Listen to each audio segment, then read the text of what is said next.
We're going to continue the coverage of the Grape Gang Inquiry report that was just dropped 2 days ago. And I did a little research on Grok because I heard on the radio, I was listening to the Christian radio station, and they were saying that nobody was talking about it. So I went and did a little digging, and I asked if Fox News had did any coverage, and it said yes. It said Fox News did some coverage. I asked if CNN did some coverage, and Grok said no. CNN hasn't even touched it. But this says mainstream outlets, BBC, Guardian, Sky News, ITV, Times, Telegraph, Daily Mail, etc. have extensively covered the broader grooming gangs issue, Buenos Aires Casey's 2025 audit, government reopening the cases operation, and the ongoing statutory national inquiry. But for this specific independent, now they did talk about some of this stuff because some of it did come to light, right, in last year. But for the specific independent low grape gang report, coverage appears minimal to non-existent. And top-tier mainstream sources, critics in the report's backers include Lowe's himself, highlighted a deafening silence or complete silence from the BBC and others. This is disgusting. That's their own country. Well, I mean, look, we got CNN, who's nothing but in the tank for the left. The Times reportedly touched on it. One article noted.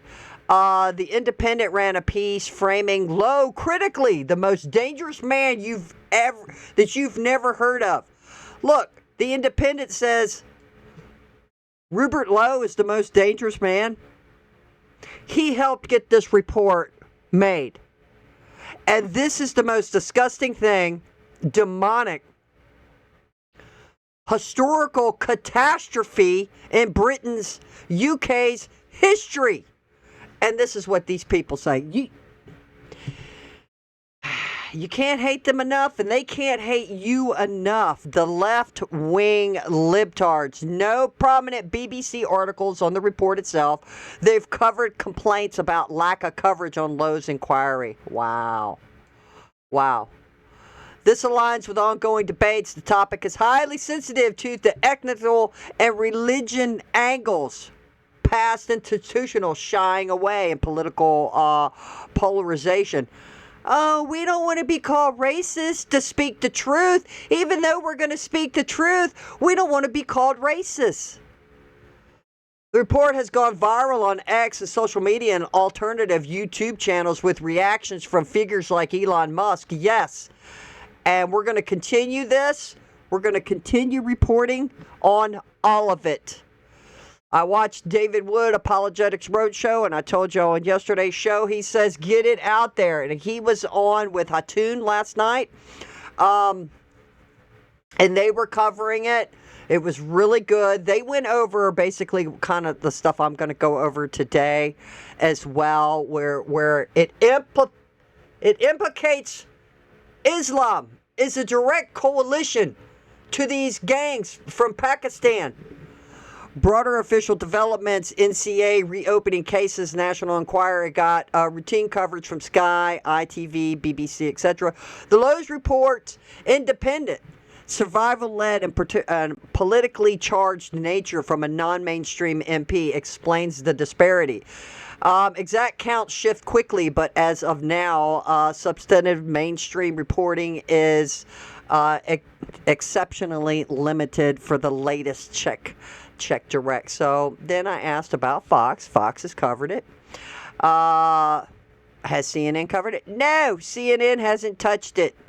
Then I asked about MSN. Yes, MSN has covered the Rupert Lowe Graping Inquiry reports. MSC with aggregate content from various sources, has multiple articles and videos about it, including 200,000. So I'm shocked.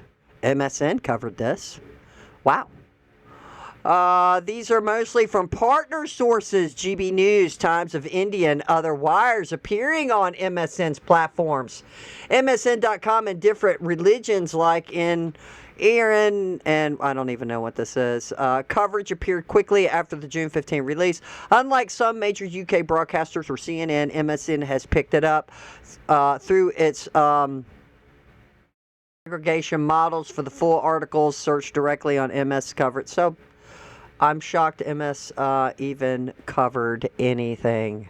But for the most part, guys, mainstream media is minimal. It's minimal. So it's up to the content creators, the apologetics, and all of this. And again, David Wood had even said last night, he's like, screenshot it, share it. We need to get the word out. People need to get aware of Islam and what it teaches and why these people are doing this and why is state officials, mayors, police, caregivers,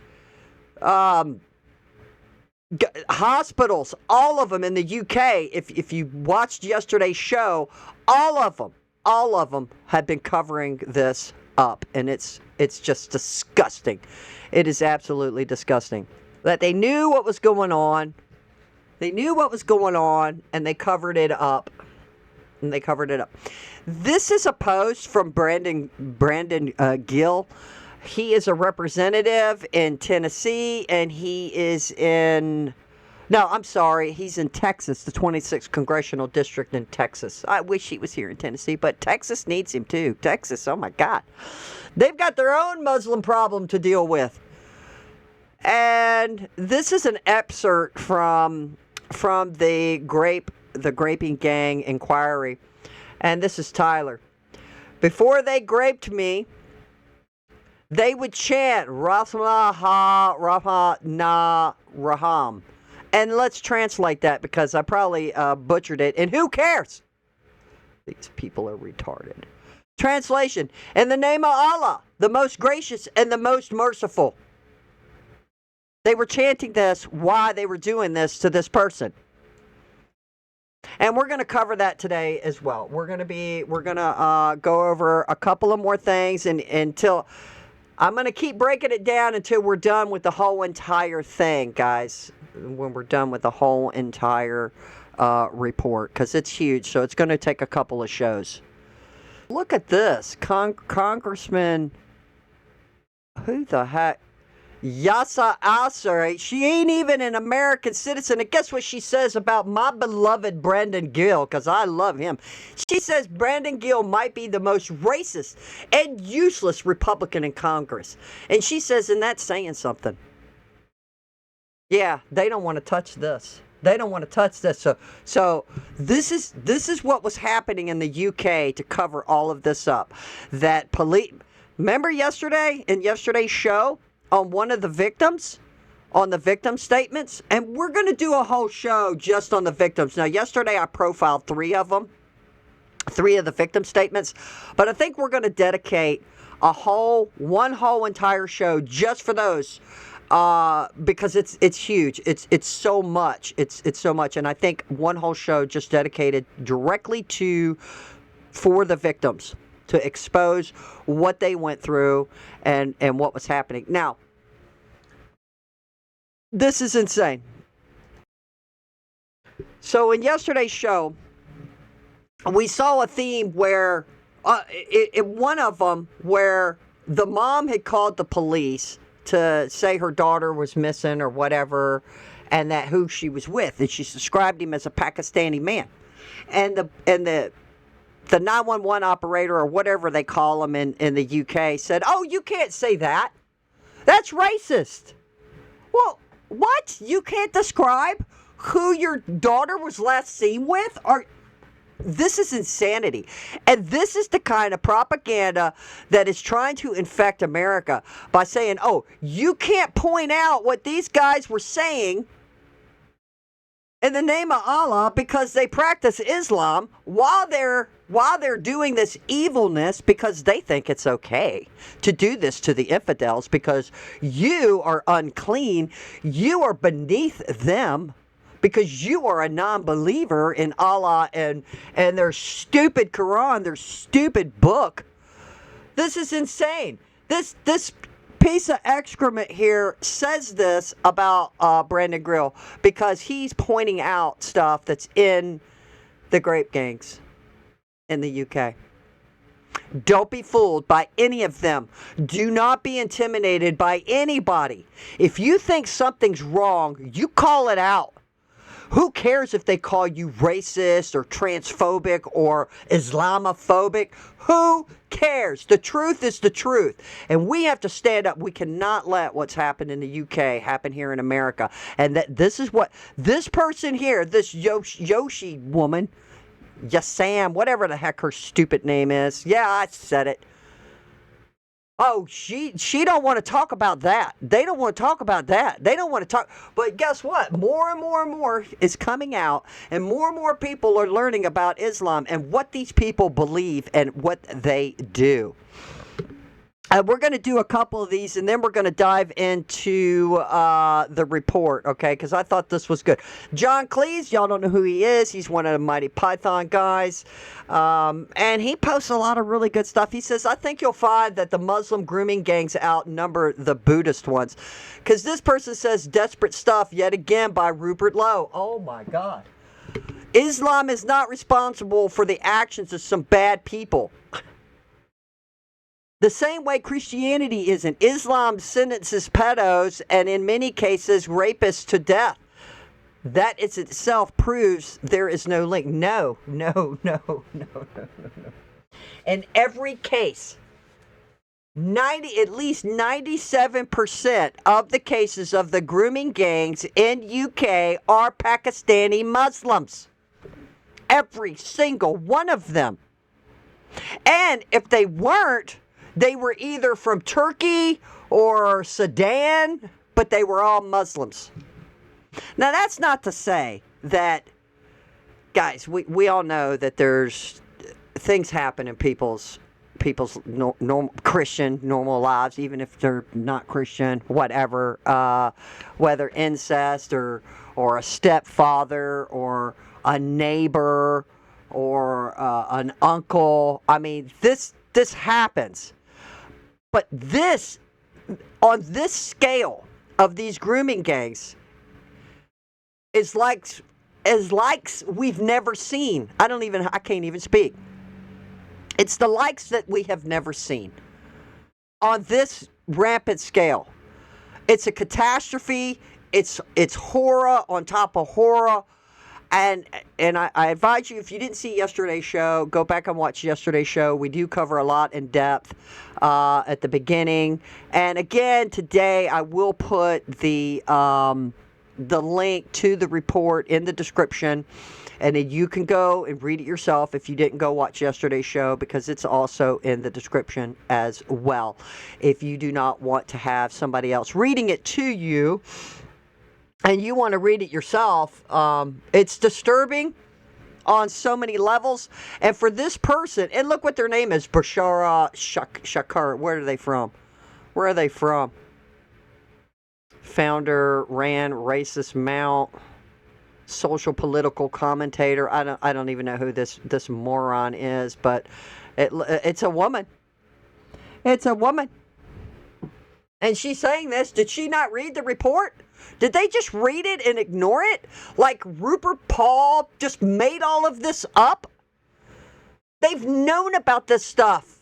They said it started picking up in the 80s. Now, they say some of the first cases was back in 1955, but then you had 1997, Tony Blair gets in office, and then they start letting these people in, and then there starts to be a little bit of problems, and then boom, 80s, 90s. And they said London is the epicenter. And they've been destroying evidence. This kind of stuff. I mean, I could do a whole show on these morons. Let's see. No one can save you when they... Let's see. This is Elon Musk posting this yesterday. No one can save you when they become the police. Let's see. This person. The areas where these gangs operated are places like Rotham and Alaman. They are basically South Asian Muslim ghettos. That's what this person says. Elon Musk, again, as it should, he's reposting to the British Isles are beginning to remember what every civilization eventually remembers. A government that cannot protect its people eventually loses its moral authority to govern them. And this is insane. It's just absolutely insane. I tell you what, Matt Van Swirl is heated, and he is hot on X. Yesterday, he says every effing person who has been screaming about the Epstein files for months. Yeah, they've been screaming about the Epstein files, but look here. Is dead effing silent about 250,000 white girls being raped by Muslims. Nope, let's go after Epstein. I don't give a blank about what any of you effing people have to say ever again. Here, Matt. Here. You have been completely silent on this. You had story after story after story on Epstein and Trump, but no, you didn't have story after story of all the pictures of Clinton. Nope, you just wanted to focus on Trump. It just astounds me. It's just unbelievable. Let's see, Rupert Lowe himself. Complete silence from the BBC on the Grape Gang Inquiry Report. Truly despicable organization. And there you go. And then one more thing. Looky here. Now, this is what I was listening to on the Christian programming I was watching. I think it's called the American Family Radio. I'm sure you could find it wherever you are. They're all over the country. Find it on your radio station or look it up on the computer and find what dial you need to find it on in your area. American Family Radio. They have different programs every hour of the day, all day long. Some programs I like more than others, so just like anything else, right? Look at this. This is what this guy was talking about today when I was coming back from grocery shopping. CNN takes samples of water in the reflecting pool to test it. They did more investigating on this than the billion-dollar fraud happening across America. And not only that, they are so concerned about the stupid pool, which apparently, allegedly, I guess it happened. I don't know. I haven't deep dived because I need to get on with this show. But some activists dumped some stuff in there that helps make the algae grow. So either they're going to have to put cameras everywhere and have guards around. It's pathetic, right? It's pathetic that you have to do that.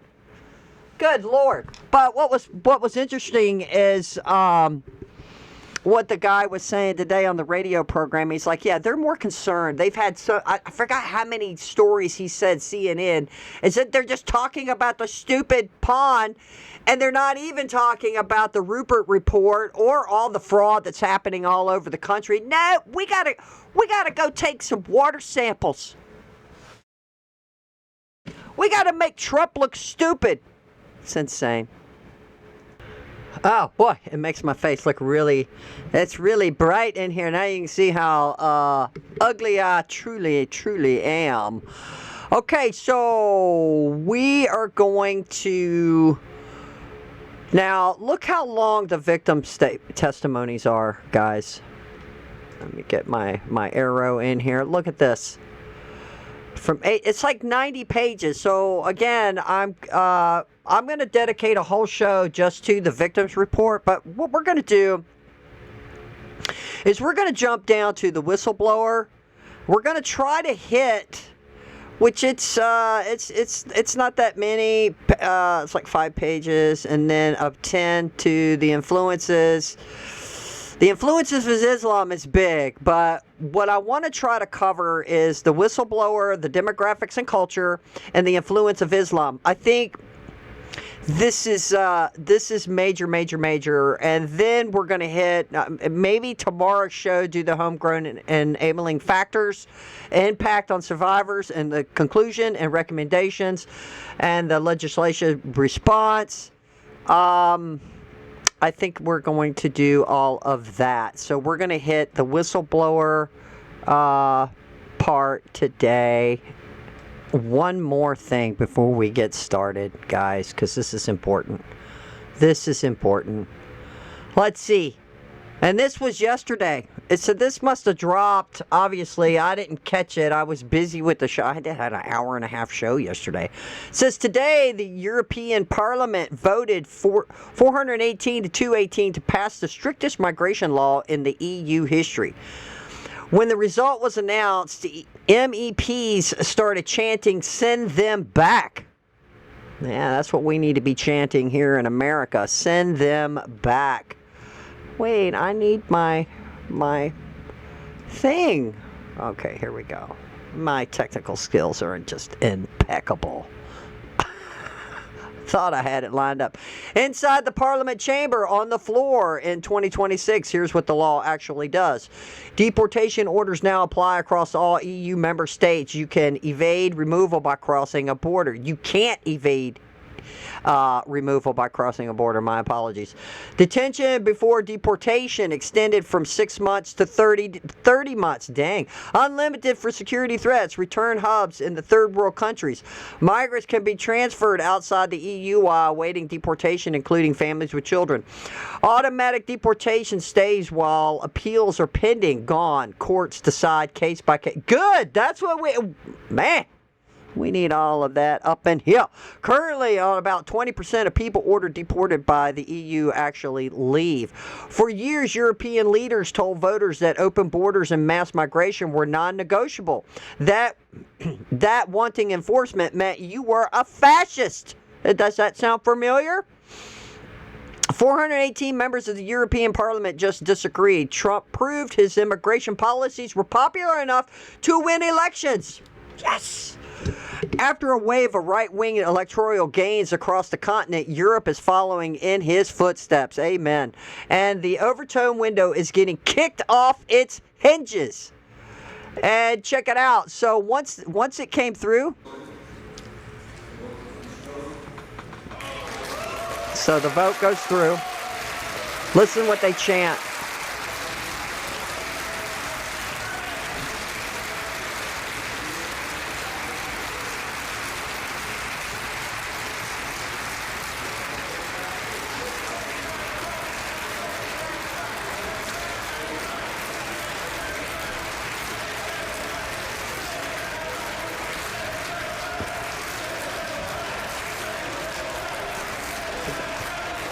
They're shouting, "Send them back, send them back." Brendan Gill, we can either stop Islamic immigration now or our children will pay the price, just like the working class girls in Great Britain did. Our job as conservatives is to conserve the country we grew up in, not import the cultures and erase it. Go, Brandon. Go, Brandon. Okay, let's go. All right, here we go. Here we go.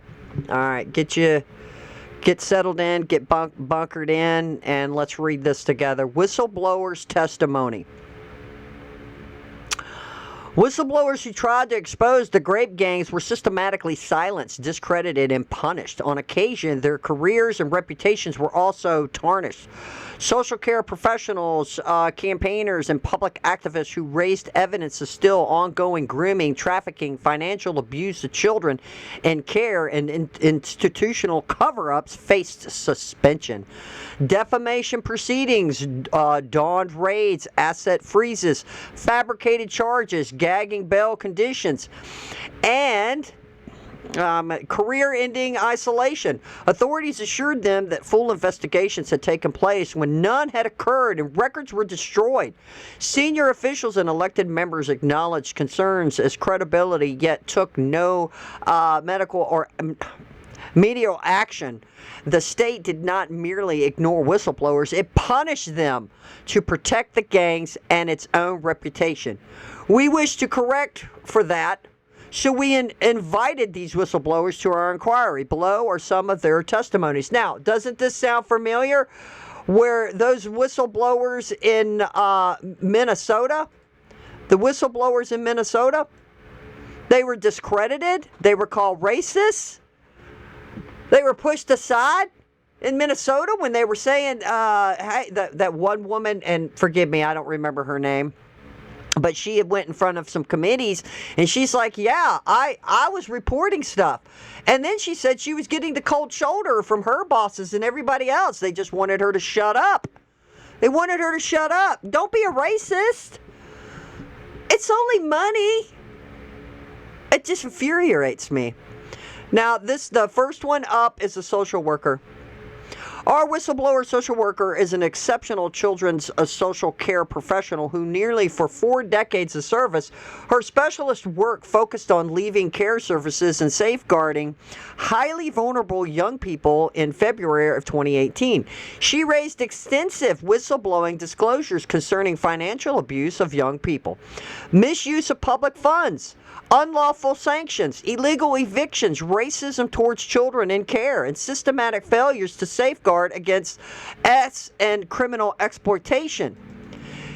She was assured that a comprehensive investigation would occur. In the event response were delayed, fragmented, or quite. Senior officials later acknowledged that financial abuse was likely, but claimed proof was impossible due to missing records. She was informed that shredders had been purchased at units and that records may have been destroyed. Despite this, the disclosure was deemed reviewed without her ever having been interviewed. There's another thing I heard last night, which I don't recall it in the records that I read, but y'all remember Chloe, the first victim story we wrote yesterday. I think we stopped at Michelle, but Chloe had a Pakistani guy raped her and broke a bottle off inside her. Right? She goes to the hospital. Right? They fix her up. They do what they got to do. They never inquire, how did this happen to you? Who did this to you? In fact, the point I'm getting to is that there's no record at the hospital that it happened. Now, I'm sure she could go get looked at by a doctor and know that she had sustained those kinds of injuries, because I'm sure there's scar tissue and all kinds of crazy stuff. But this is just another cover-up of them destroying evidence. She describes prepared safeguarding failures witnesses while she was intern co-manager of semi-independent units, including children and severe mentally health needs placed unsafely, repeated missing episodes, untreated exploitation risk, and delayed police or mental health intervention. Her evidence illustrates escalating harm, including self-harm, exploitation, criminal exploitation, and unlawful housing practices. After raising these concerns, she experienced retaliation, including removal of payments, suspensions based on unfounded allegations, and professional isolation.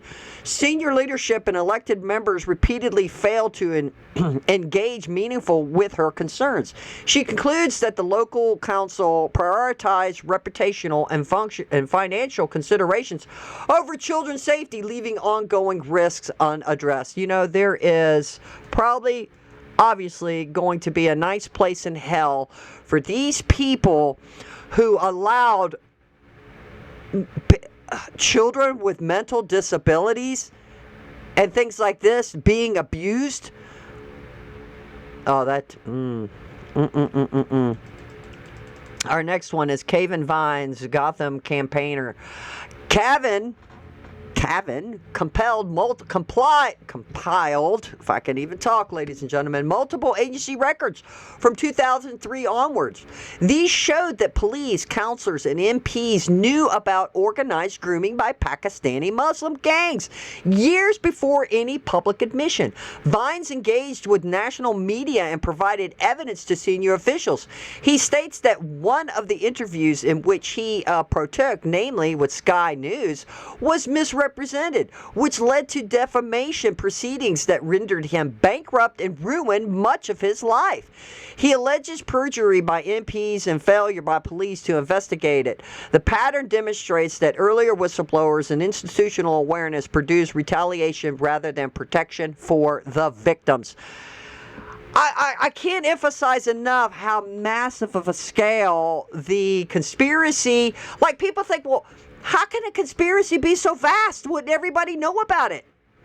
Now, I guess when you're told for decades that you're a racist if you talk about things. But guys, grow a spine. Have some common sense.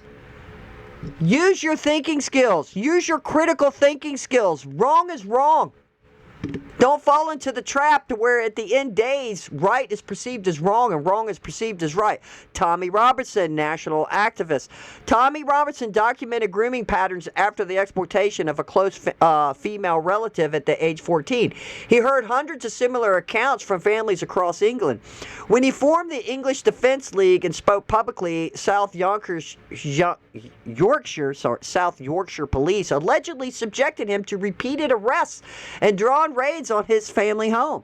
He repeatedly also faced fabricated charges, asset freezes, and threats that forced repeated relocations. The state treated public whistleblowers on the ethnic and religious patterns of the gangs as more dangerous than the gangs themselves. Now look, if you ever watch an old interview of, I can't stand Piers Morgan, by the way. He had interviewed Tommy Robinson years ago, and Tommy Robinson has been an outspoken advocate against Islam and this stuff going on. And they have done nothing but harass him. And even Piers Morgan, if you listen to him, go Google different things he said about Tommy Robinson. He says, oh, he's not who you think he is. He's a criminal. He's a convicted criminal. And blah, blah, blah, blah, blah. Oh, God, it just gets on my nerves. Tommy Robertson is a hero. He is a hero. After Robertson's repeatedly detailed the scale of Muslim grooming gangs across Britain, the state responded with targeted legal action that in effect silenced him. In May 2018, he live-streamed outside Leeds Crown Court while defendants in a major grooming gang trial were entering the building. He was immediately arrested for breaching the peace and charged with contempt of court for violating reporting restrictions that protected the defendants. You have to protect the defendants. Yep, you got to do that. He was sentenced to 13 months in prison on the same day, although released after 2 months on appeal. The case was reheard in July 2019, and he was resentenced to 9 months imprisonment. The sentence combined 6 months for the Leeds offense with 3 months for breaking an earlier suspended contempt order related to a similar incident at Canterbury's Crown Court in 2017. Yeah, they can't shut him up, guys. He's still going. God bless him. The timing and nature of these prosecutions to many suggest clear retaliation. Robinson had been one of the most high-profile voices highlighting the grooming gang scandal at the time, when authorities in Rotherham, Rockdale, and elsewhere were still denying its existence and suppressing evidence.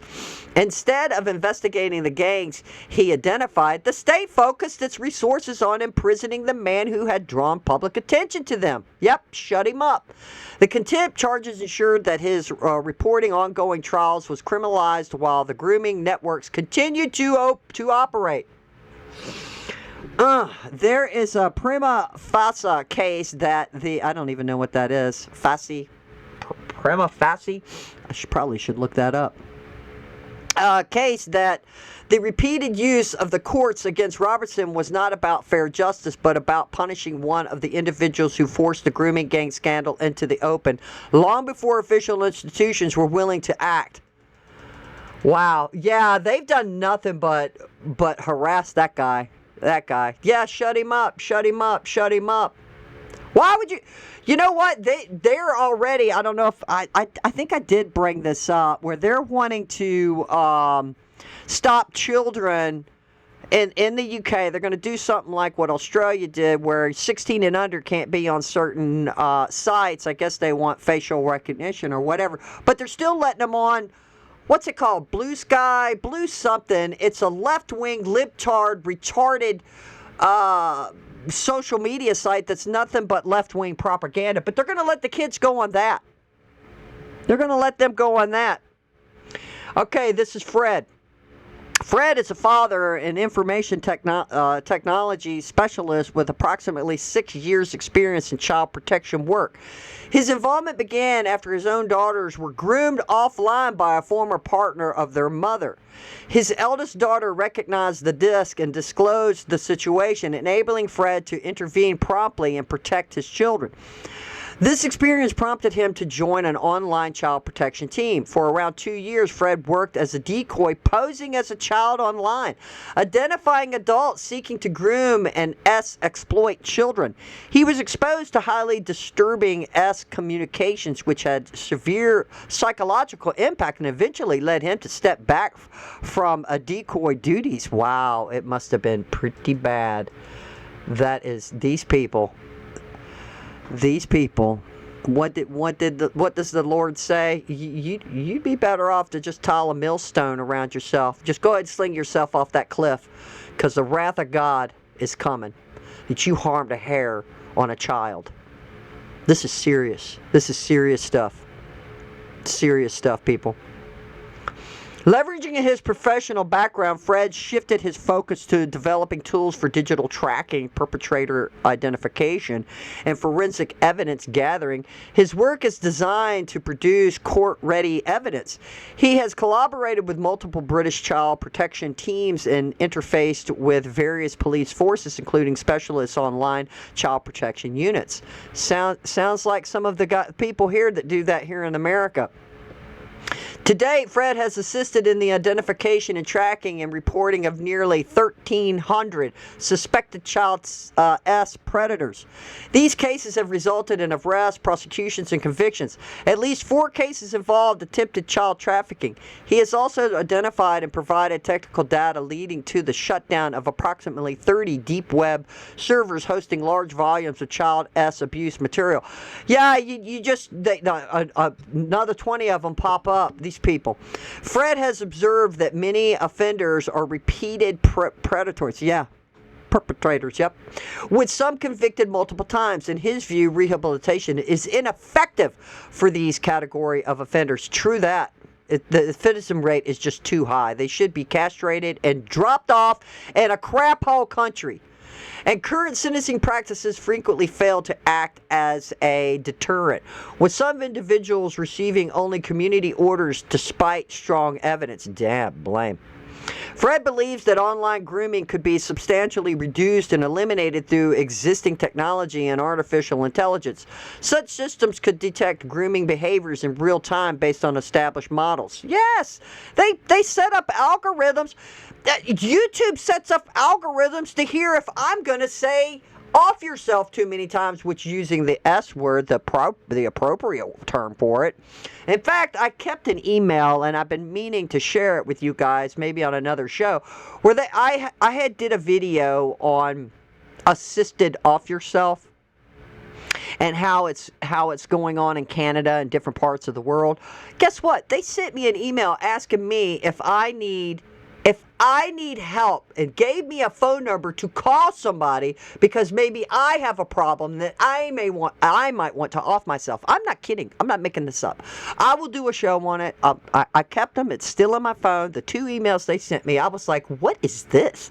This was several months ago when I did a show on assisted off yourself. I can't even say the word because there's an algorithm with bots or AI in YouTube. This is why I have to keep saying different words, because it picks up on it. So why couldn't they do the same algorithm with everything else? It's drives me crazy. It's because they don't care about your kids.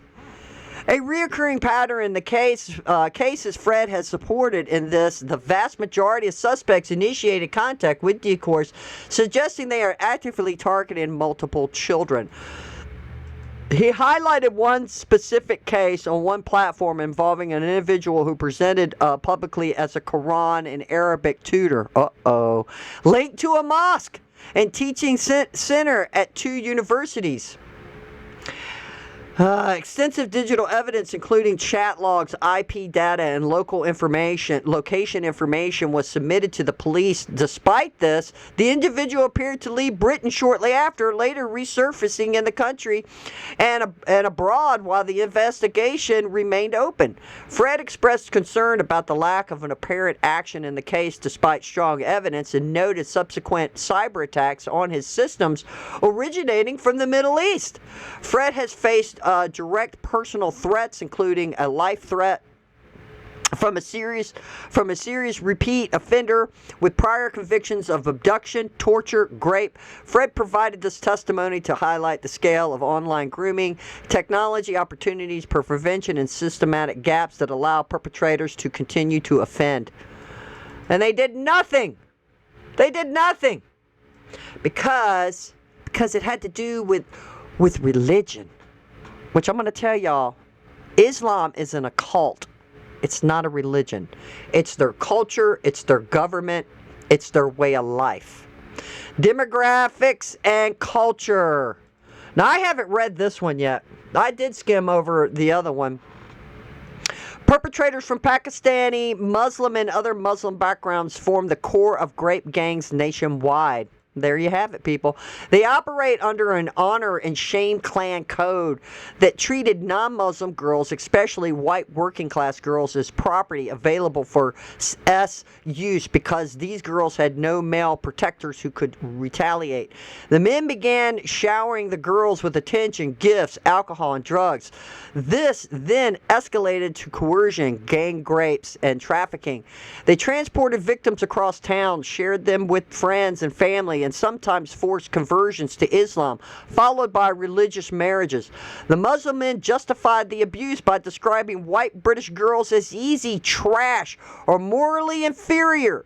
The same networks targeted Sikh girls, unlike Sikh, I guess that's how you say it, Sikh? Alright, it's pronounced Sikh. Communities, so networks targeted Sikh girls until Sikh communities mobilized collective male protection and forced the gangs to withdraw. Now, Sikh is, I guess it's some kind of religion, okay? It's some kind of religion. So the Muslims were targeting anyone who's not a Muslim because, like in yesterday's show, we talked about that they want to protect Muslim girls' virtue. But even when they marry them, they beat them, make them cover themselves. They can't do anything. Communities mobilized collective men to protect and force the gangs to withdraw. British girls were not permitted such a defense. This rigorously framed exploitation was repeated in every major town and city and beyond. This religiously framed exploitation was repeated in every town, all across their country. All across the country. This is just not isolated, people. Britain has seen a series of high-profile convictions from organized group-based child exploitation, commonly referred to as grooming gangs. However, the number of the convictions amount only to a small proportion of the men who carried out the crimes. Let's see, in cases where perpetrators of Pakistani heritage were named publicly in court records or reports, their names have consistently been Muslim in character. According to the 2021 census for England and Wales, around 93% of individuals identifying as a Pakistani by ethnicity also identified as Muslim, with only about 1% following another religion, the remainder having no faith recorded. Researcher Peter McCullen in Easy Meat 2026 compiled a comprehensive list of grooming gang convictions from 1997 to 2018 with updates and subsequent analysis, drawing from published court outcomes. His examination of names indicated that approximately 97% of those convicted bore distinctively Muslim names, which was a figure echoed in related analysts far exceeding the Muslim proportion, around 6% of the general population of Britain. What is the problem here? Islam is the problem. Migration is a problem. The majority of these convicted groups consisted entirely of men from Muslim backgrounds. These groups are predominantly of Pakistani heritage, especially when the group exceeds 10 or more members. Larger group size dynamic of Pakistani predators is on display in major prosecutions and official reviews from locations such as Rochdale and Rotherham, Huddersfield, Oxford, Telford, and others. Other convictions have involved groups primarily composed of Muslims from non-Pakistani origins, demonstrating that the issue is not necessarily confined to one ethnic group. Two Somalian origin gangs in Bristol, a mainly African heritage gang in Banbury, 3 Iranians in Chesterfield, 3 Syrians and 1 Kuwaiti in Newcastle, 2 Turkish men in Somerset, a Romanian grape gang in Rotherham, a large Newcastle Operation Sanctuary case involving 17 men and 1 woman from diverse Muslim backgrounds, Albany, Albana, I don't know, Kurdish, Bangladesh, India, Turkish, Iranian, Iraq, Pakistan, Eastern Europe heritage. Nearly all published names were Islamic. Albanian. Good Lord. Rochelle, get it together. Get it together. These patterns are drawn from judicial proceedings, sentencing records, official inquiries, such as those in Rotherham, Rockdale, and others, and a public reporting on concluded cases, recent developments including an ongoing reviews and data audits, national audits, and reopened historic cases continue to examine the scale, characteristics, and patterns of such offending. With regard to the scale of the crimes, this is reflected in the conviction records, police data from relevant force areas, and audits, all of which note overrepresentation of South Asian Pakistani heritage men in certain group-based cases while acknowledging data limitations on ethnicity. So I'm sick of calling them Asian because they're not Asian. It gives a bad name to Asian people. And Asian people are mostly what? Buddhas and stuff. They don't practice Islam. This is all Islam, guys. It's all over it. Let's see. Limitations on ethnicity nationwide.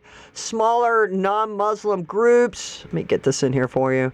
Smaller non-Muslim groups often feature different dynamics or victim profiles compared with the classic multi-offender grooming model in larger operations. Let's see. The term Asian has frequently been applied in media, official statements, and public disclosure to describe the perpetrators in grooming gang cases across Britain. This broad labeling can be misleading. However, because Britain hosts a substantial number of non-Muslim Asian population, such as Honduras and Sikhs, and from India, Buddhists from Japan, and Christians from the Philippines, that's why you've got to stop calling them Asian, for Pete's sake. Philippines and Vietnam, these populations have, with only very rare exceptions, had no involvement in these offenses. In fact, members of these communities have more often appeared as victims than as perpetrators in the grooming gang cases that have come to light. Oh my God. We need to ban it right now. Ban it. Stop calling them Asians. They're Pakistani pieces of crap. They're Muslims. Dr. Ella Hill, they're more. I would say they're more in line with Middle Eastern or people from Africa. Dr. Ella Hill, a survivor of the Rotherham grooming gang and now a qualified doctor, has courageously shared her experience and reflections in multiple public forums, including testimony to the 2022 Jay Inquiry, a July 2020 podcast interview, and a 2018 article in The Independent. Her report is entirely consistent with the evidence that was heard at the Grape Gang Inquiry. Following years of repeated violence, severe beatings, and attempted murder by her abusers, her family members were forced to change their surnames and relocate to another part of the country so that she could complete her schooling and later pursue and obtain a medical degree. In her accounts, Dr. Hill has consistently described the abuse as being both racial and religiously aggravated. And, if I'm even reading that right, she was explicitly told during the Grapes that the attacks were happening because she was white and because she was Christian. Look at that. Isn't this a repeated thing that we keep seeing? They're white and Christian. We're going to learn more about that. She explained that she was initially groomed and then trafficked by a Pakistani Muslim boyfriend to groups of Muslim men. She was reportedly taken to various houses and flats where she was raped, physically assaulted, and tortured. Even after she tried to escape and hide, her main perpetrator tracked her down, broke into her home. Oh no. Let's see. I hit the wrong button. She reportedly... Let's see. Taken various houses, flats, blah, blah, blah. She broke into... Okay. So even after she tried to escape and hide, her main perpetrator tracked her down, broke into her home, and attempted to kill her on 5 separate occasions. She survived. Why didn't her father, I don't know if they have those kinds of laws in the UK. Somebody breaks in your house, you know what you need to do. These attacks was left with extensive lacerations and bruising. On at least 5 occasions, she approached the police, presenting medical evidence of her injuries, yet each time she was told there was nothing they could do, and her evidence was not accepted. When we do a full show on the victims' statements, this is going to be a reoccurring thing. It's going to be a reoccurring thing. Dr. Hill has emphasized that the verbal abuse she endured was saturated with both racial and religious slurs. While being beaten, she was repeatedly called a white slag, a white whore, a white C, and simultaneously condemned as a non-Muslim who deserved punishment for failing to follow Islamic rules. Her abusers, she said, operated according to what she termed grooming gang ideology, under which they believed their crimes were religiously justified.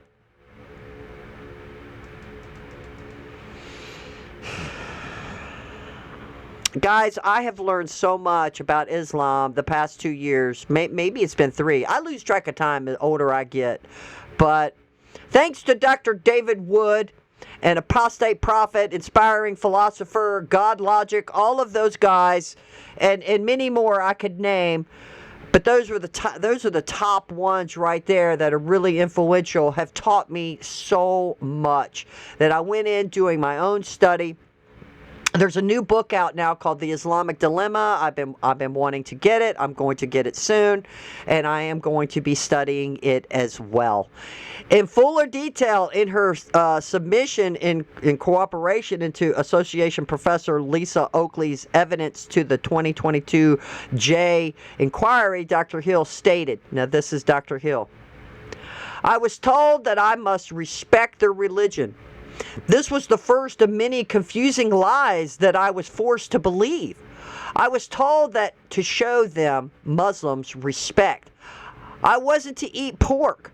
I was told that Muslim girls are good and pure and to stay virgins until marriage. But all white girls are slags and they are all and they all sleep with hundreds of people. I was told white girls are trash. They are all whores. They are all lower than shit under your shoe. They don't obey Allah, so they deserve to be punished.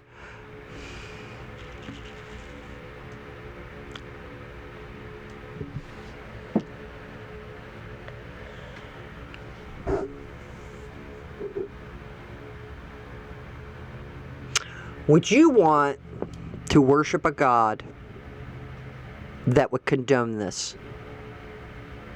That since you're not worshiping Allah, you need to be punished in such a heinous, disgusting way. There is such a vast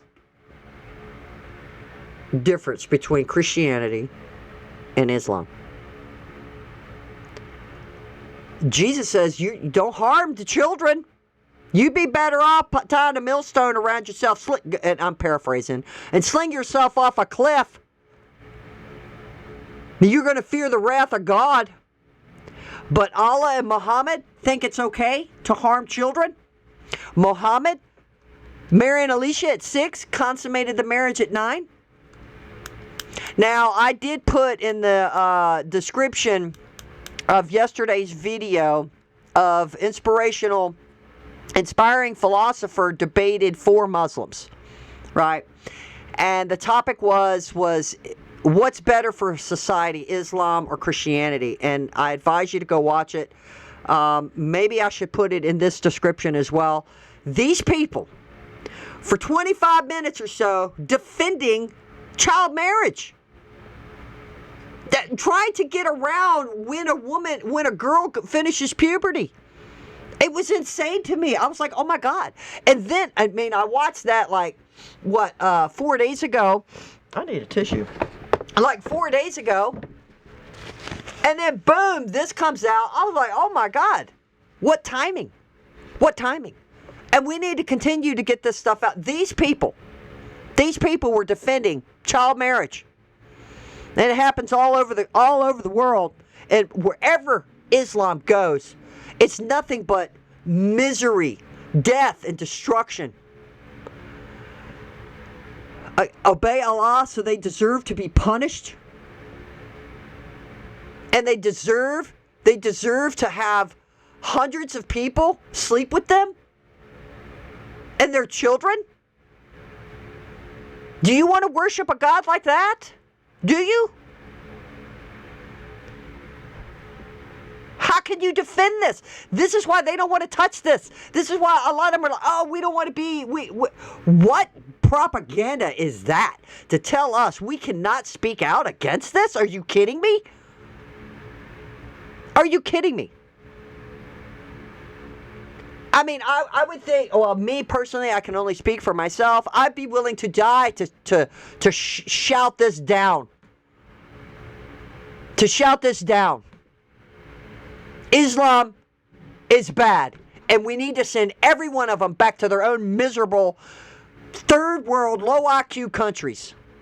Oh, and also in that one Christian debating four Muslims, by the way, which is inspiring philosopher.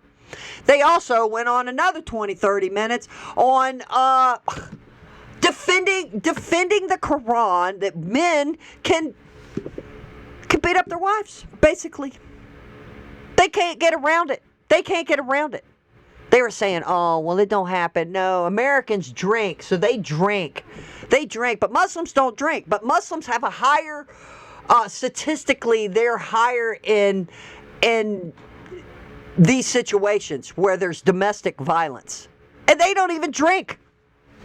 Anyway, let me keep going here. I'm going to get off on a tantrum on that. But yeah, I was on the edge of my seat watching that debate, like just my mouth wide open. Like, I can't believe these people can defend anything. And then they want to ignore statistics. It's like they were like dismissing statistics when people put in all of these variables. It's like this. What is the common denominator in these attacks, in these grooming gangs? What's the common denominator? Pakistani Muslims. Islam is the common denominator. Facts don't lie. Statistics don't lie. They don't dress modestly. Muslim women are pure because they cover down to their ankles and down to their wrists. And to the hem of their top comes down below their knees. White girls show the curves of their bodies, so they are asking for it. They should be raped and punished for not obeying Allah. Kafar. Non-Muslim girls are worthless. Sex with a kafar girl doesn't count as adultery. Only sex with a Muslim woman counts as adultery. If you're not a virgin before marriage, you should be beaten. Many times I was told that the Quran says, if one of your wives disobeys you, beat her. And this is true. This is true. This was often quoted to me before they beat me with their hands. They believed that they had a position of religious moral superiority over non-believers. They believed it was their duty to punish us, as they believed that doing so made them good Muslims.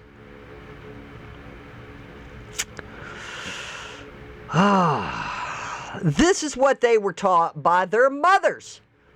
They were taught that witches in Pakistan are blonde, so blondes are more evil, and that they deserve worse punishment. I was told that in Islam. If a girl or a woman looks at a man who isn't her brother, father, or her husband, then that makes her want to have sex with him. That's retarded. These people are so low IQ. Oh, and another thing in that, I'm going to keep bringing it up. The one Christian debating 4 Muslims on what's better, Christian.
Okay, guys, this might get serious. Tithing, an Arabic mofadia, which I'm now told is a religious sanction way of molesting children. Oh my God!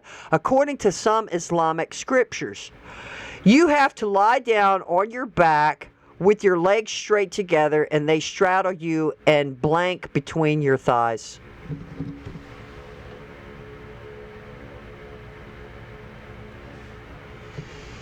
There's another debate y'all could go look at with inspiring philosopher and Daniel Hakkachu, and they were debating on child marriage. And Daniel Hakkachu is a Muslim. He's a retard, and he was saying, yeah, you could if the parents wanted, they could marry the baby off, right? And then whenever that age is, y'all just need to go watch that debate, because I was like, oh my God, I wanted to throw stuff at the TV at that guy. I think he needs to be investigated by the FBI. I was beaten, strangled, suffocated, and my head held underwater, tortured, kicked, raped over 100 times. I was told that if you don't scream when you get raped, then you're consenting to the rape. So you should be stoned to death. Now, looky here.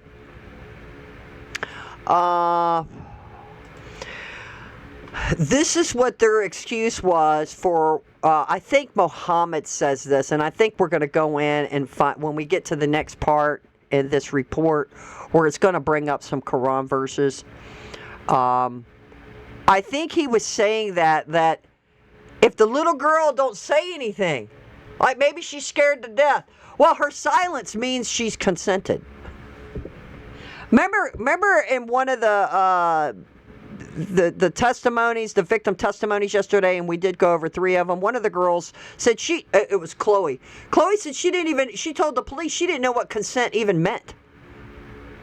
But they said, oh, well, yeah, you consented, it's okay. She didn't even know what it meant. Good God, I can't, these people. I was told that Muslim girls know this because the Quran says that Aisha's silence was her consent to the marriage to Muhammad. Well, there you go.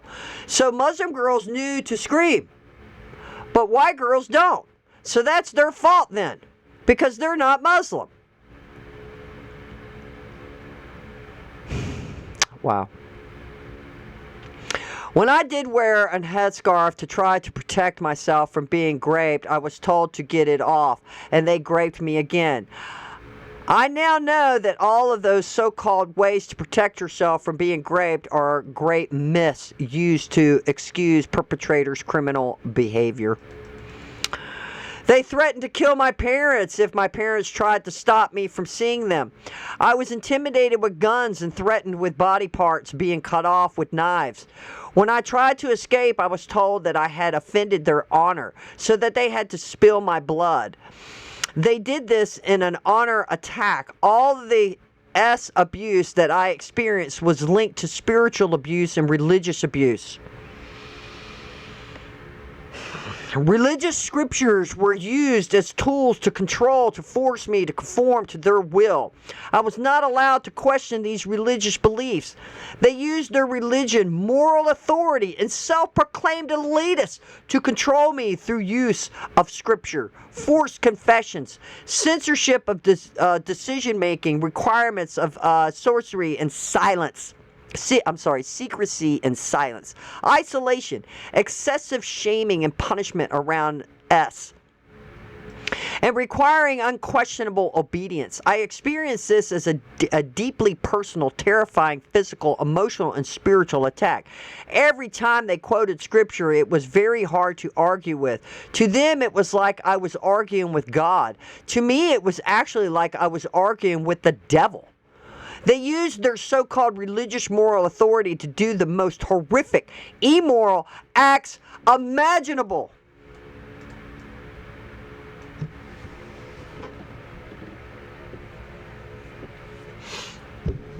Again, I'm not the sharpest tool in the shed, but I've been learning a lot about Islam, and I'm going to tell you, you need to stay away from Islam. You need to protect yourself and make sure you're protecting your children. Boys and girls. Boys and girls, because we are the infidel. We are below them. We're like crap on their shoe. The entirely typical experience of the survival known as Sarah and Anna both, of whom were helped by the Christian League Central, provided further illustration of the religious elements reported in some grooming gang cases. Sarah endured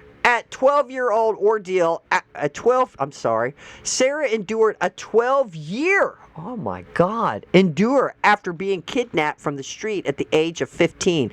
During this period, she's repeatedly drugged with Valium, beaten, and raped. At one point, her abuser presented her with a certificate from the mosque and declared that they would marry according to Islamic rites. Later, he divorced her under Sharia procedure simply by stating, "I divorce you," 3 times. These people, I'm telling you, they're primitive, man. They're still back in 1,000 years ago. 3 times. She was then immediately married in a ceremony conducted by an imam to a man she did not know. Within minutes of the ceremony ending, while the wedding party continued downstairs, she was raped by her new husband. Over the years, Sarah was subjected to 8 forced abortions, one of them 5 months into pregnancy. Good Lord. When she accompanied her abuser to medical appointments, he required her to wear a hijab and walk 5 feet behind him. She was compelled to learn the Quran in Arabic and permitted to speak only Urdu and Pajiba, whatever the heck that is. She was also made to cook and clean for the gang members who abused her. Sarah made several unsuccessful attempts to escape. On one occasion, after she reported her kidnapping to the police, she was interviewed by a Muslim officer, who switched off the tape recording and instructed her to drop her allegations because of lack of evidence. She later learned that this officer was imprisoned for sex crimes to children. Nice place in hell for him as well. In a separate case, Anna was living in a children's home in Bradford in 2002. From the age of 13, she was raped and abused while in the home. And at 15, she was forced into a Sharia marriage. Her social worker attended the marriage, ceremony and permitted her husband's parents to foster her after she became pregnant. The parents received a fostering allowance from the state. Anna described her situation as one of domestic slavery, in which she was treated like a maid and repeatedly abused by dozens of men. In Britain, reports from the Metropolitan Police in London alone have indicated an average of 1,125 assaults per year involving unlicensed taxi drivers. A significant proportion of the offenders in these cases have been identified as Muslims.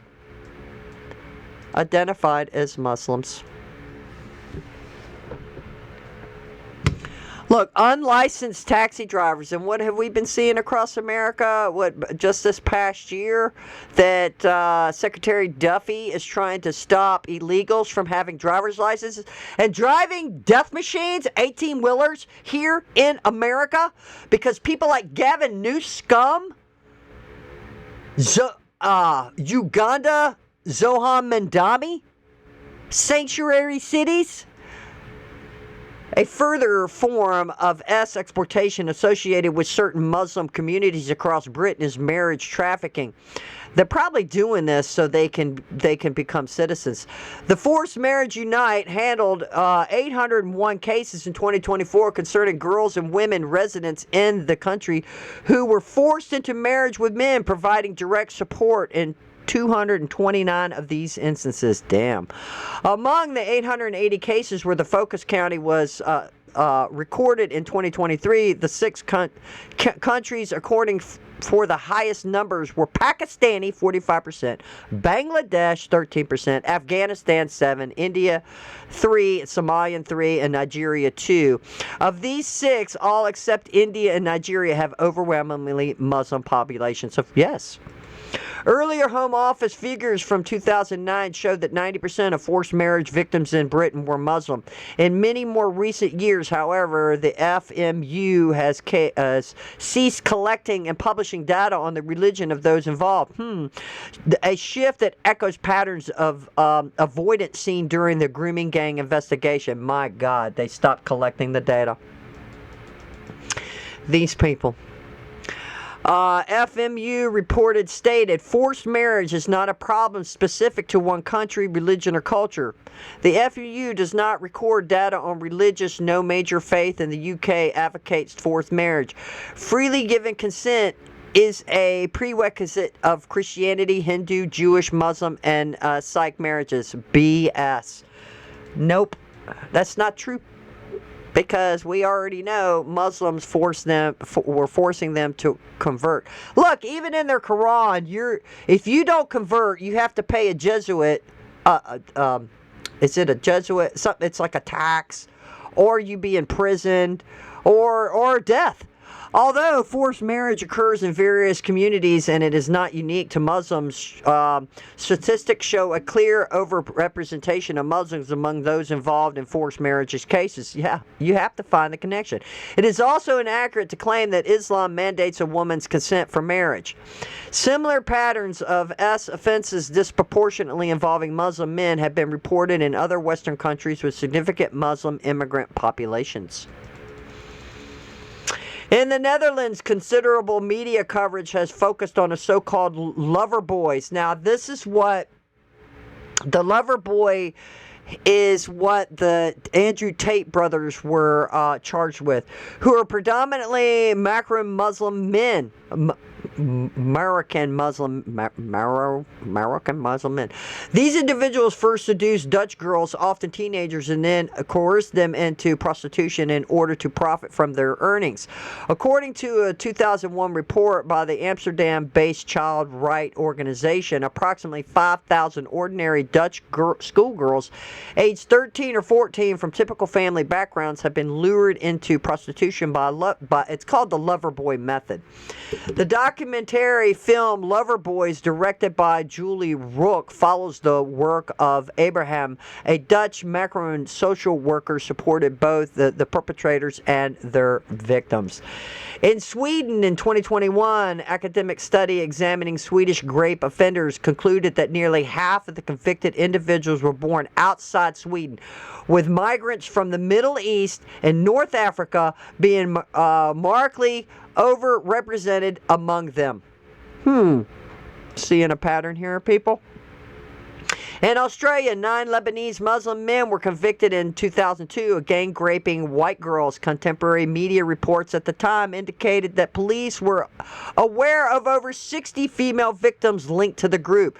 Though the convictions related to the rapes of 7 girls, police seized a mobile phone message from one of the perpetrators, and that read, "When you are feeling down, bash a Christian or a Catholic and lift up."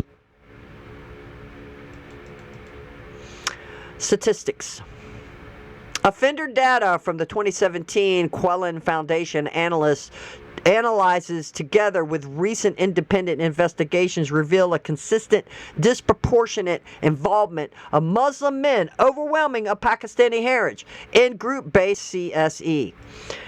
The 250,000 figure is not a precise count. No such count exists because the Britain state has failed to record it, but we may regard it as a conservative estimate that accounts for the organized, repeat nature of the abuse. Many girls raped hundreds of times by multiple perpetrators and decades of institutional concealment. Analysts of 264 convictions for group-based child exploitation from 2005 to 2017 found that 84%, 222 offenders were South Asian. Stop calling them Asians. Pakistanis, with the vast majority of Pakistani Muslims. Only 7% were white and 8% black.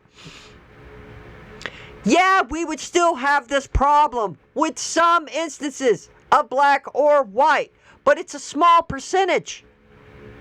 But there's greater numbers. There's way more white people. Maybe not anymore. Maybe not anymore.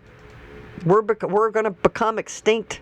Additional context from expert commentary includes statements by Dr. Tash Hagari, an imam at the Oxford Islamic Congregation, who observed that virtually every individual in these grooming gangs appears to be Muslim, estimating that 95% of those involved are Muslim faith. As precisely stated, Peter McLaughlin's research indicates that approximately 87% of grape gang convictions were people with distinctively Muslim names. These figures stand in marked contrast to the much smaller proportion of Pakistani and Muslim communities within the overall population of modern Britain. Muslims approximately 6.5% and Pakistanis around 2.1%, according to the most recent census data. My Lord. Multiple examinations, including police data from various forces, national audits, and independent reviews, have documented this overrepresentation in group-based offending of this nature, even as some early official narratives emphasized no single community profile or sought to downplay ethnic patterns. The number of reported grapes in the United Kingdom has risen substantially since 1997. Thank you, Blair. When the era of large-scale mass immigration into the country commenced under Blair, yeah, thank him. Like, we need diversity, don't we? Official police record crime data from England and Wales indicated that grape offenses stood at approximately 8,593 in the year 2000, a figure closely aligned with levels observed in the late 1990s. Prior to major changes in recording practices.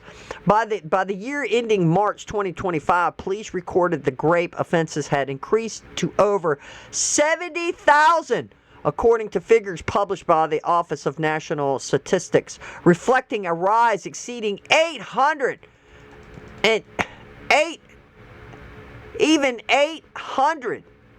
after accounting for population growth and around 15% during the intervening years. In stark contrast, Poland, which maintained relatively low levels of migration throughout the same period, has experienced a decline in reported grapes. Yeah, you know why? Because their president said, no, we're not letting them in. I saw an interview with him a while back. I think I profiled him on a show several months ago. I'm like, I like this guy. And he was being pressured. He's like, no, we're not letting him in. We're not letting him in. No, we don't want him.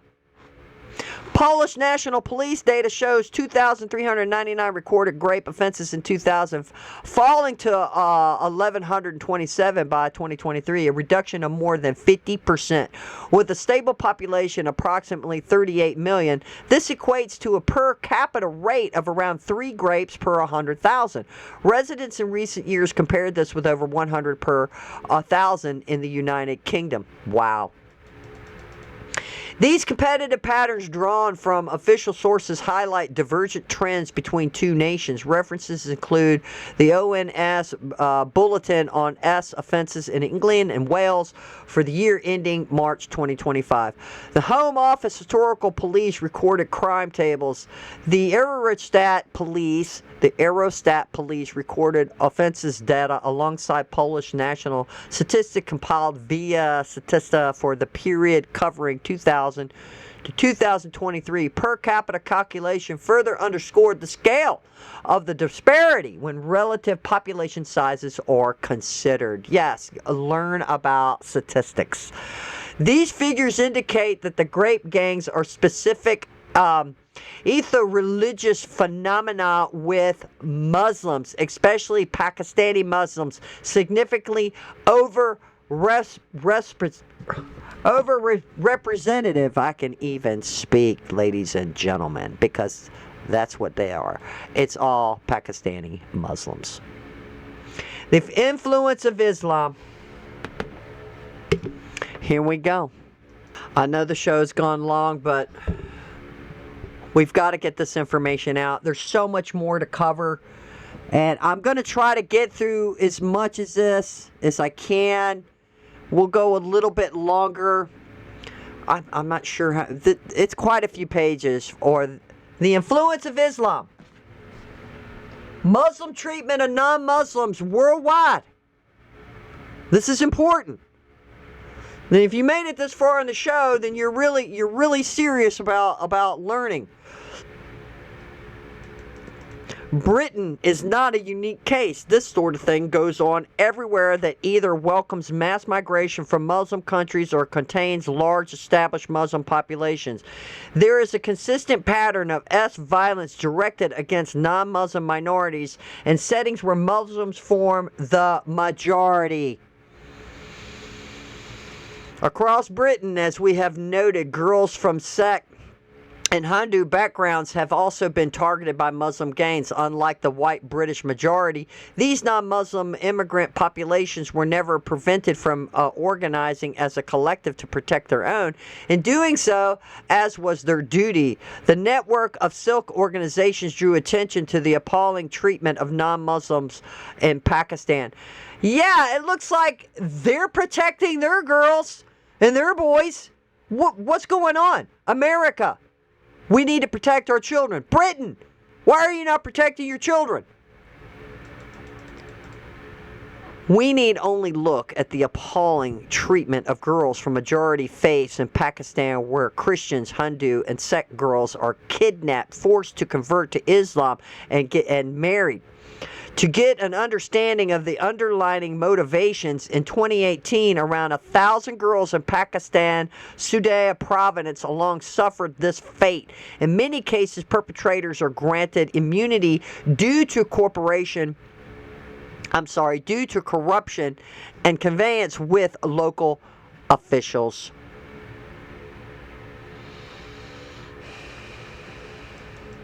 In April 2024, the UN human rights experts expressed serious alarm regarding the vulnerability of minority girls in Pakistan to forced religious conversions and forced marriages. Their press release highlighted that Christian and Hindu girls in particular face heightened risk of abduction, trafficking, child forced marriage, domestic servitude, and violence.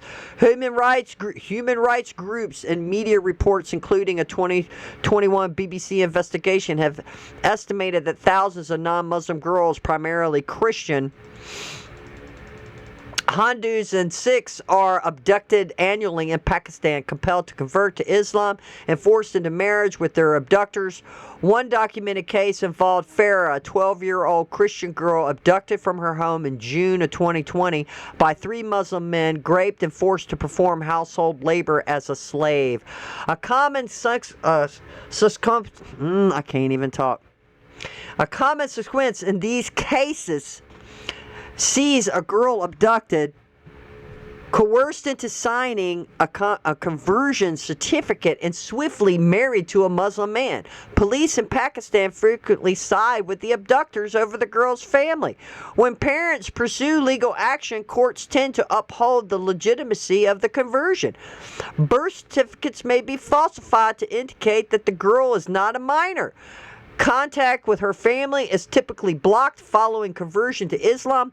Non-Muslim parents lose all authority over their child, as Islamic law prohibits non-Muslims from exercising guardianship over Muslims, including their own offsprings. Isn't that such a lovely, peaceful religion? The evidence from grooming gangs convictions across Britain repeatedly shows a Muslim background among many of the perpetrators. When this is viewed alongside similar patterns of crimes observed both in countries of origin for immigrants and in Muslim-majority societies, it offers compelling grounds to consider that elements of Islam are contributing to the grooming gang surge in our country. You think? It is compelling. What's the coalition? What's the trifecta? Pakistani Muslim Islam. There's your trifecta, baby. While it is unsurprising that a religion can shape and regulate behavior, apparently it can, the suggestions that Islam might play a role in driving crimes remains deeply uncomfortable for some in the liberal West. Yeah, they don't want to touch it. And they know what's happening and they don't care.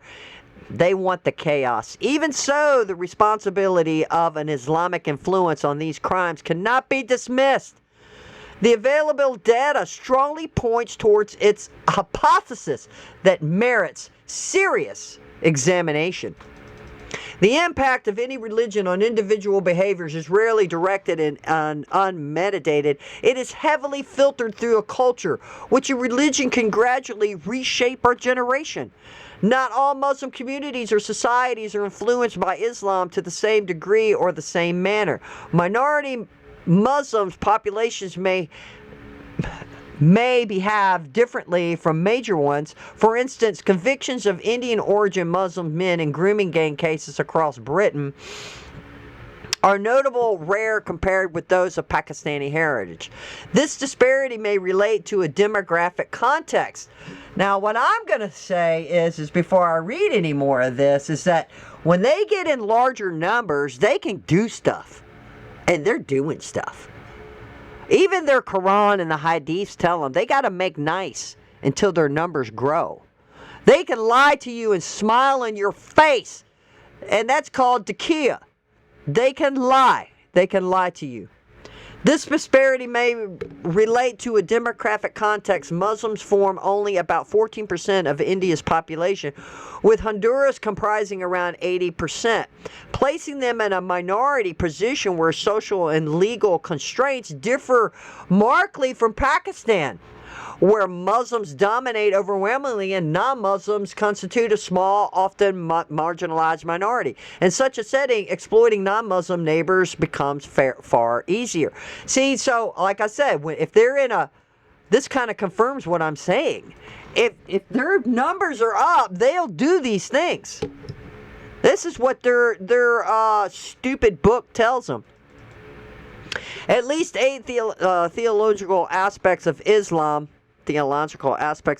may contribute to cultural patterns that enable or normalize the abuse of non-Muslim girls. These include 1. This is good, guys. Here we go. The doctrine of Muslim superiority. Number 2, the principle of loyalty and disavowal. Now, we read this yesterday. 3, male dominance over women. 4, enforced seclusion and veiling of women. 5, forced marriages combined with the abuse of a fixed minimum age consent. Absence of fixed minimum age consent. The perception of female is inherently dangerous or fatwa. The historical Sharia institution of slavery and the system of domitude. I'm not sure. I did look that up a while back. But look, see this Sharia? They want Sharia law. And they've been talking about it on Parliament floor a while back. I saw they've been electing these people who are Muslims, and they're trying to creep it in so they could have this in their own communities. And then sure enough, they're going to spread it. And if they get a foothold into America, they will crap on the Constitution and turn it into Sharia law. That's it. That's their law. That's their law. They live by it. They die by it. These are all rooted in classical Islamic theology up to and including Islamic jurisprudence. But even Sharia-governed nations, adaptations are common, such as setting a minimum marriage age or restricting unlettered divorce by men in order to lessen the harsher effects on women. Wow. Muslim supremacism. Islam holds that those who are religious and truly fear God, meaning Muslims, are inherently superior to those who reject God's commands, namely non-Muslims. This idea is captured in the Quran 3:1-10. They are superior to you because you're not following their stupid God. And I've been reading and hearing talk too, the suggestion that Allah is just Satan. Yep. Because if you start learning more, guys, Muhammad was like in a cave or something. He even said he was possessed. He didn't know if he was talking to demons or if he was talking to a heavenly figure to get these revelations or whatever. Plus he was illiterate, by the way. And also there's something called the well, I'm having a brain fart on what they're called, but there's some kind of spirits that talk to Muhammad or something. And I think they were part of the Night of El-Zut. Anyway, check this out. Here's the Quran passage. You, Muslims, are the best nation, rised up for humanity, commanding what is good and forbidding what is wrong, and believing in Allah. If only the people of the book, Christians and Jews, believed, it would be better for them. Some among them are believers, but most are perverted. Wow. They are better than you. They're better than you. Wow. You're worshiping a God that's telling you to be conceited by one thing, that you're better. Two, you're worshiping a God that's telling you it's okay for you to torture young children because they're not Muslims and because they're white. And that because you got blonde hair that you're a witch. Unbelievable. The verse portions Muslims as the finest community entrusted by God with the duty to endure good and prohibit evil. This responsibility can be understood as authorizing Muslims to correct, compel, or if needed, punish non-Muslims. Oh, and it's such a religion of peace. It's such a religion of peace. Well, when you get into this and you start reading this, you're like, what? You really have to be really low IQ to believe this stuff. And I've heard David and them talk about that most Muslims don't even know what the Quran says or the Hadiths. They just go by what their imams say or the Dawah guys, what they're being taught. Kind of reminded me of the Catholics back where people couldn't read the Bible. You only had to have a priest read it to you. I mean, but obviously Muslims are way, I'm not comparing Catholics to Muslims, but I'm just saying just a part of the reading, right? Hundreds of years ago, only the priests were allowed to read the Holy Word of God. But it's not saying that they can't read it, but you saw earlier one of the victims had to memorize the Quran in their language, which you can't even understand it. It's like, what? What does this mean? Oh, it sounds so beautiful because it's in Farsi. Whatever. It's retarded. But once you start finding out, once people actually start reading and finding out what it is, it's like, it's incoherent. It's dumb. It contradicts everything. This is why there's the Islamic dilemma, and I can't wait to read the book. potentially through coercion or force. Other Quranic passages affirm Islam's ultimate supremacy over all religions, as in Surah 48:28. It is He, Allah, who has sent His messenger with the guidance and the religion of truth, Islam, to make it triumphant over every religion, aka the Crusades, and we had to stop them. We had to stop them. And they, all these hundreds of years, they are still wanting to take over the world. Guys, it's not going to change. This is what they are taught from birth. To hate Jews, hate the non-Muslims, and subjugate us all, and take over the world. Non-Muslims who refuse Islam are described in harsh terms, such as in Surah 8:55. Surely the worst of animals in Allah's sight are rejectors of Islam. They do not believe. You are surely worse than an animal, because you're a Christian. You believe in Jesus Christ. The concept of Muslim superiority is closely linked to derogatory views of non-Muslims. For instance, Surah 9:28 labels associators a pejorative term encompassing Christians, Jews, and other non-Muslims as unclean. These teachings can provide a religious justification that bolsters an abuser's conviction of their own superiority and faculties and dehumanization of non-Muslim victims. In her July 2020 podcast interview, Rotherham survivor Dr. Ella Hill described abusive language and acts that embodied these senses of superiority. She recounted being made to bend down and kiss her perpetrator's feet as a deliberate act to underscore her inferiority. I just get so angry. She also spoke of another Rotherham victim who, during gang rapes by dozens of men, was forced to lick their feet clean because they believed they were morally superior to her. Hill observed this. Again, these thousands upon thousands upon thousands of women are making all of this up. Rupert Lowe made all this up.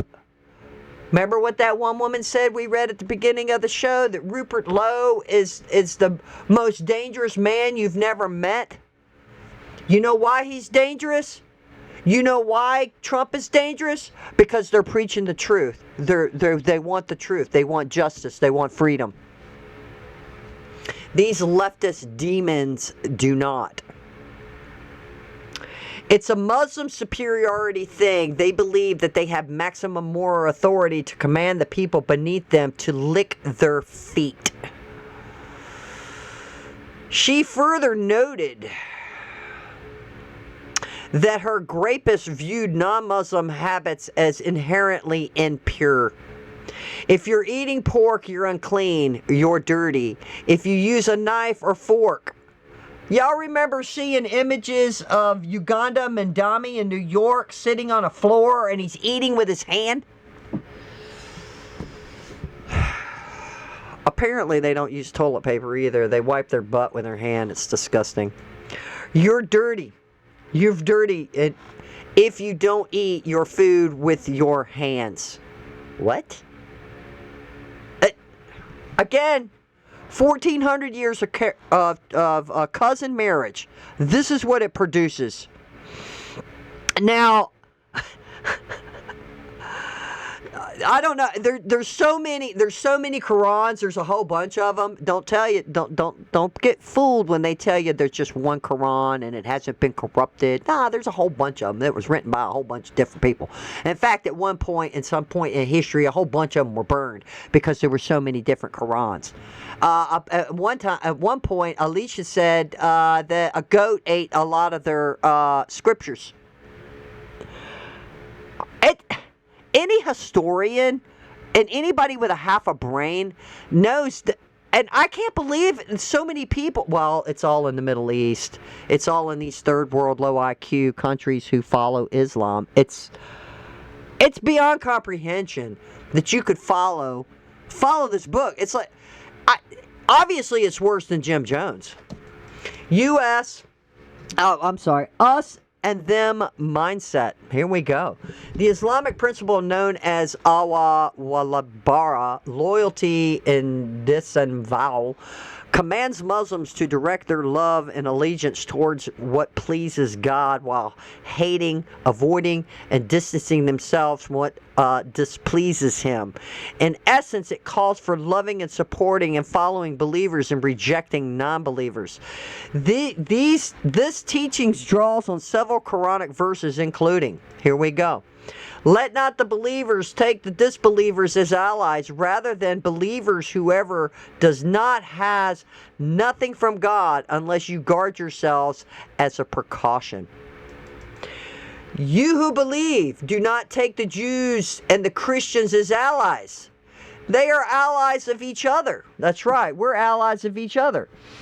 Whoever you takes them as allies is already one of them. Surely God does not guide the people who are evildoers, non-Muslims. Yet you see those in whose hearts is a sickness. They are quick to turn to them. Whoever takes God as an ally and His messenger Muhammad, and those who believe Muslims, surely the party of God, they are the victors. And this is in Surah 5, 51, 52, and 56. There was a good example for you in Abraham and those who were with him. And for they said to the people, surely we are quite of you and what you serve. Instead of God, we repute you. And between us and you, enmity has appeared, and hatred forever until you believe in God alone. Surah 60. So they're going to hate us. They're going to hate you. And even if you convert, they're still going to hate you. These passages emphasize that Muslims should maintain strong bonds within the Muslim community while keeping non-Muslims at a distance and harboring enmity towards them. The Quran warns that God views non-Muslims with contempt, and that Muslims who befriend, ally with, or associate closely with them risk being regarded by God as disbelievers themselves. So Muslims can't be friends with you. They can pretend to be friends with you, but they can't, because Allah's not going to find you as a disbeliever.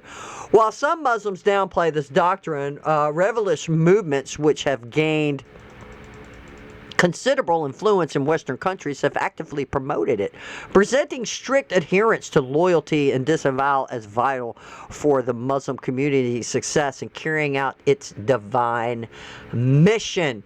And what is its divine mission? To conquer the world, to subjugate you.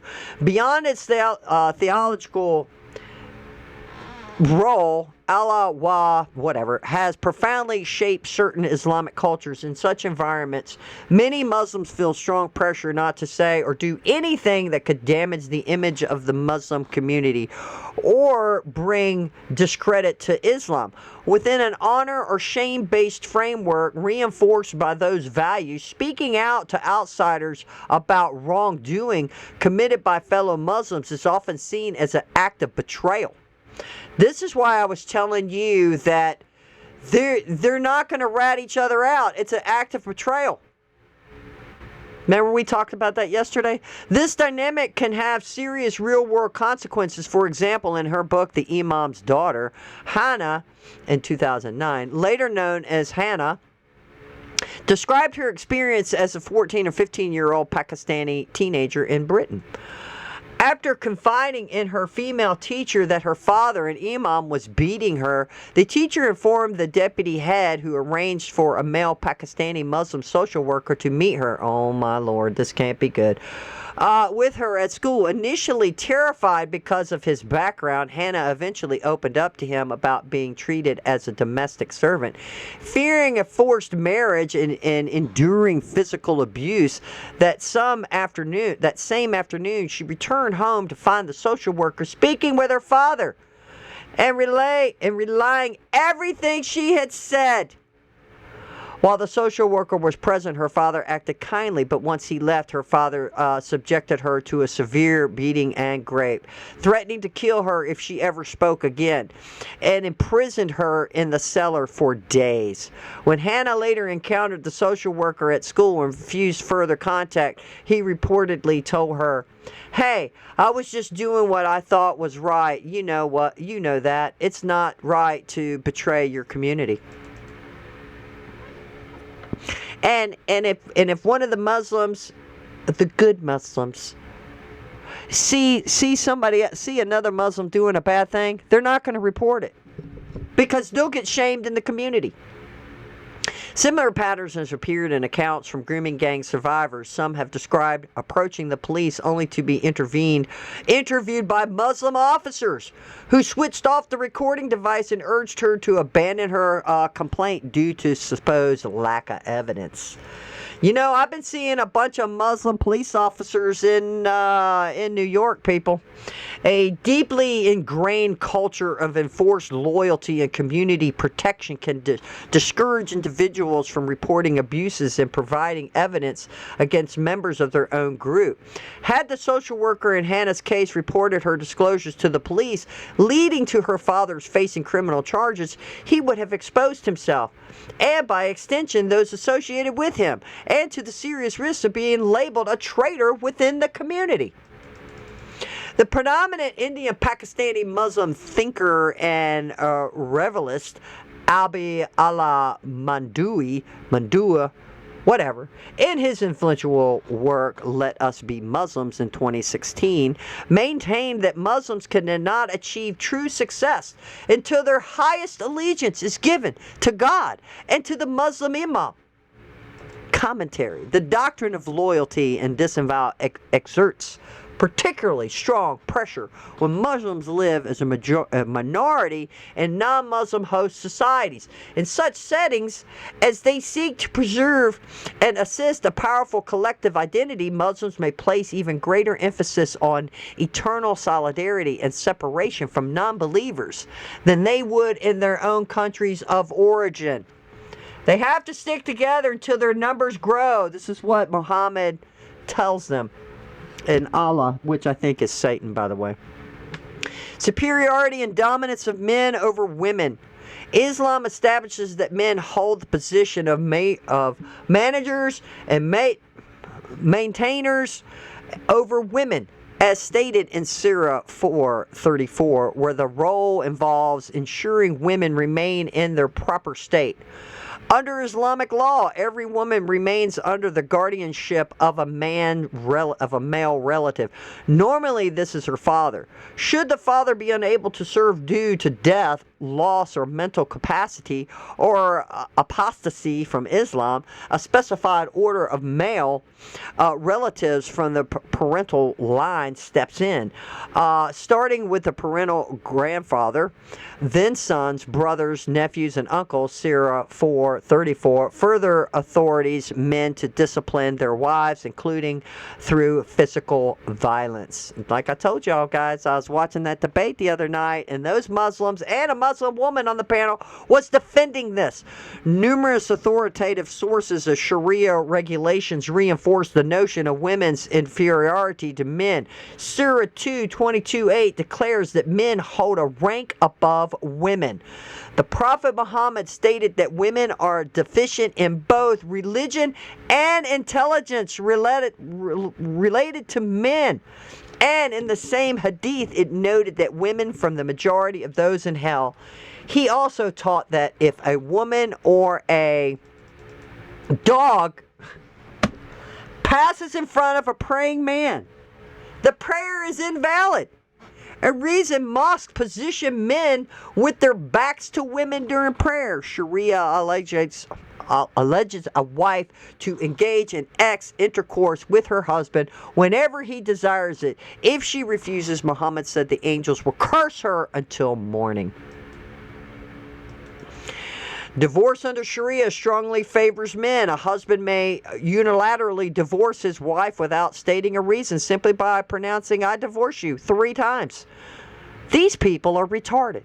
For a wife, obtaining a divorce is far more difficult, typically involving a formal legal process and often a financial cost. Following divorce, the mother may retain physical custody of young children up to a particular age, but the father retains legal guardianship. Moreover, if the mother remarries, she loses the right to have children from her previous marriage reside with her. Sharia rules on evidence further diminish women's status involving a woman's testimony is half that of a man. There's also, in women's prisons too, they were talking about this last night, that in these countries, women's prisons, like if say the woman gets raped, right? A Muslim woman. She has to have three men be witnesses. This is retarded. This is how retarded these people are. Like, say she, hypothetically, I'm sure it's probably happened, the woman gets raped, no one's around because, this is when people do bad things, when nobody else is around. They can get away with stuff. But now she doesn't have three witnesses. So now if she goes and reports it, well, they're not, you have to have three men testify for you on your behalf, and they're not even, no one around. Inheritance laws under Sharia generally advocate women half the share given to men. For example, a son receives twice the portion of a daughter. A wife or wives together inherit 1/4 of a husband's estate if he leaves no children, or 1/8 of it if he does leave children. In contrast, a husband inherits half of his wife's estate if she has no children, or 1/4 if she does. This is how they think about women. So this is how they think about their own women. Now, you get it, you get in the picture. Now they're looking at white women, young girls who are non-Muslims. You're just garbage. You're crap on the ground. You're crap on their shoes. I mean, you're seeing it. A woman has half the brain of a man in Islam. You have to walk 5 feet behind them. The woman does. Sharia's approach to grape also disadvantages women. Grape is categorized as a form of zina, illicit intercourse, the same offense that covers adultery and fornication. Zina is defined as intercourse between a man and a woman who is neither his wife nor his slave.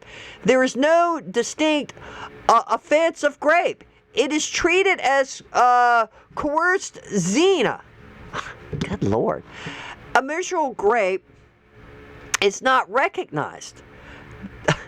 The penalty for the rapist mirrors that for consensual extramarital 100 lashes for an unmarried person, or stoning to death for one who is or has been married.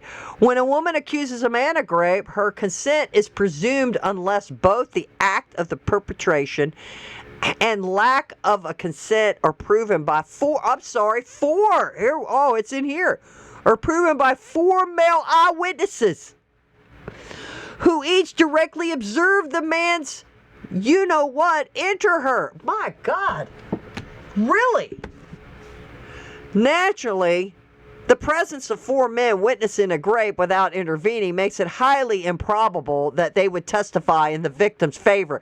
You think? Yes. Should a woman allege rape by fail to produce the 4 required male witnesses, she risks being convicted of zina on the basis of her own accusations. So say she gets raped, she doesn't have 4 witnesses, she can't even go report it because now she could be stoned because there's no witnesses.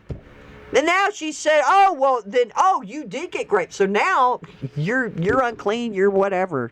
My God. This is insane. In 2003, Pakistani National Commission on the Status of Women reported that up to 88% of women imprisoned in Pakistan were gang rape victims who, unable to meet the 4-witness requirement, were instead convicted of illicit Wow.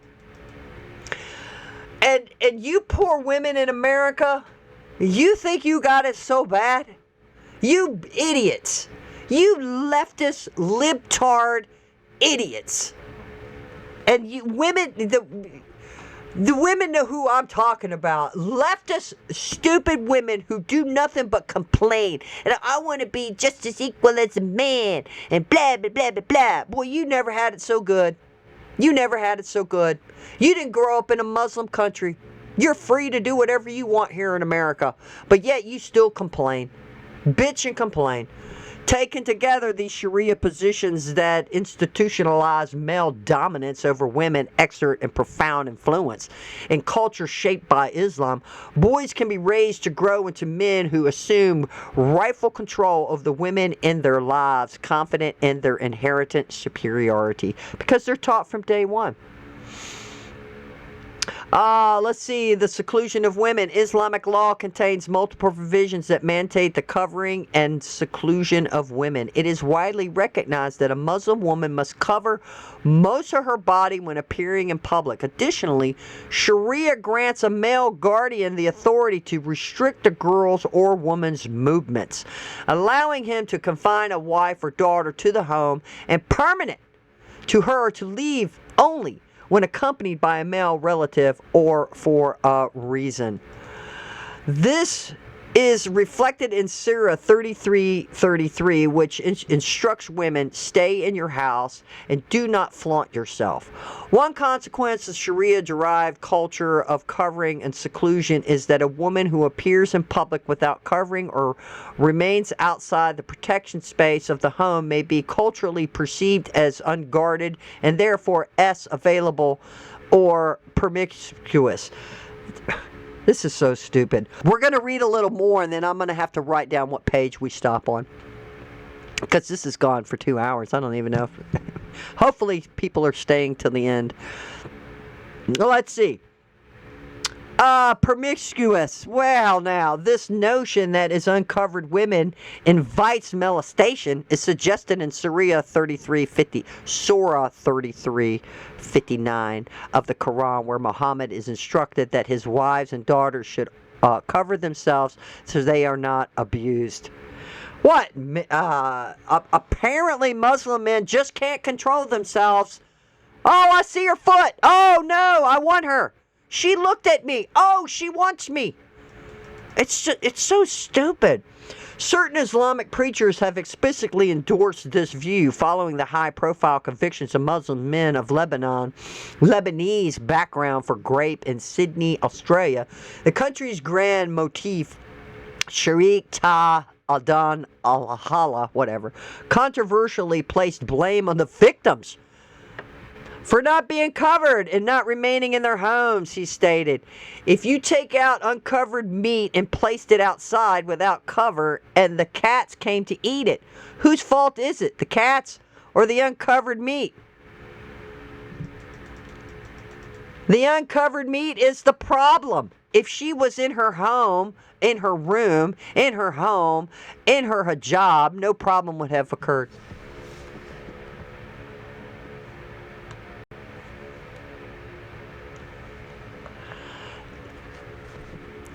I mean, well, can I just continue to say this is just low IQ mentality?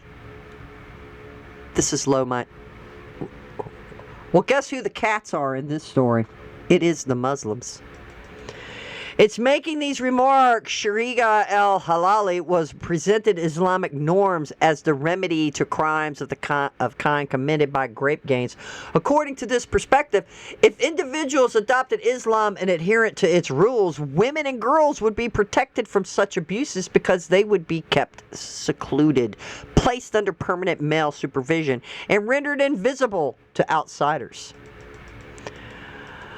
Okay, so this is page 125. I'm going to, let me write that down. Stopped at page 125. We're going to pick this back up tomorrow. There's still a whole lot left to cover on this. Wow. I would say learn as much as you can about Islam. Go and look up stuff yourself. Go watch Apologetics Roadshow, Apostate Prophet, God Logic. God Logic, his name is Avery. He does call-in shows. right? So Muslims will call in, and obviously, and he's preaching the gospel too. So you're learning about Islam and you're learning about the Bible at the same time. It's phenomenal. It's absolutely phenomenal. I cannot strain it enough. You need to do your due diligence. And a while back, my son's like, why are you so interested in Islam? This was like a year or so ago. I said, well, because we got to know our enemy. So, because he's telling me studying it, I'm taking notes, I'm reading, I'm doing all this stuff, I'm watching all these programs. And then you know what? The other day, he literally said to me a couple of days ago, and he's 15. He says, you should have more of your shows about exposing Islam. I was like, what? I'm not an expert, but guys, I've got to get that book, The Islamic Dilemma. I need to read that book as well, and I still need to do more studying. I mean, I could pull up stuff, but I don't think I'm ready to just be having like a call-in show and debating or discussing these kinds of things in depth with other Muslims to try to convert them. But I can do my due diligence is telling you this, what little bit I already know about it, and I'm still in my process of learning, but there's still a couple of books I need to read. I need to do some more studying to more arm myself against this. And again, in a lot of the stories that you'll read I need to find that one story where David was talking about Dr. David Wood, that, I mean, it's almost pointing to Muhammad was talking to demons. I mean, as you continue to get further and further in your studies in Islam,